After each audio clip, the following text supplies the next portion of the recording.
I refused to share the inheritance. Now my roommate's acting crazy. I, 28F, had a roommate, Danny, 29F, for nearly 5 years. We met right after college when we were both struggling to afford life in Toronto.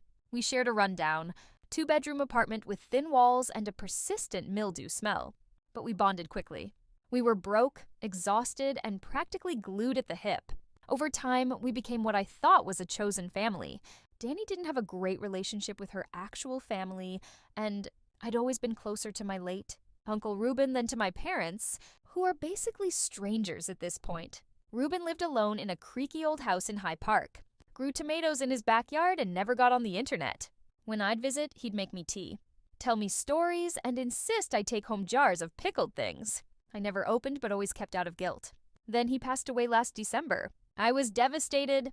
A few weeks after the funeral, I learned Reuben had left me his entire estate house, savings, everything. There was enough in the account to get me out of debt and possibly start over in life. No strings attached. I cried when I found out. It felt like a final act of unconditional love. When I told Danny, she was supportive at first, hugged me. But then she started dropping weird comments, like, wow, I guess we're rich now. Or, imagine what we could do with that money. I laughed it off because, she didn't even know the man. Then she started acting entitled. She'd say stuff like, I've been with you through everything. I basically earned part of that inheritance. Or, Reuben would have wanted you to share it. It escalated fast.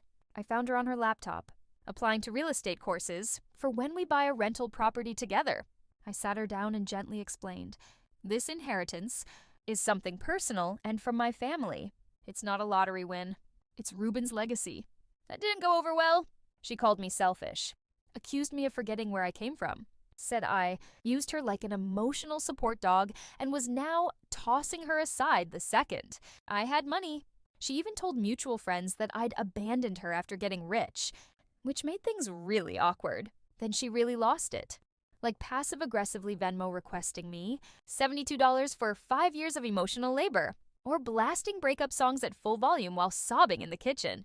Not joking, she made a roommate breakup playlist called R.I.P. Loyalty. Last week, she left a sticky note on the fridge that said, enjoy your blood money. Don't forget who was there when you had nothing. Our friend group is divided. Some say I owe her something for the years she supported me. Others say she's being unhinged.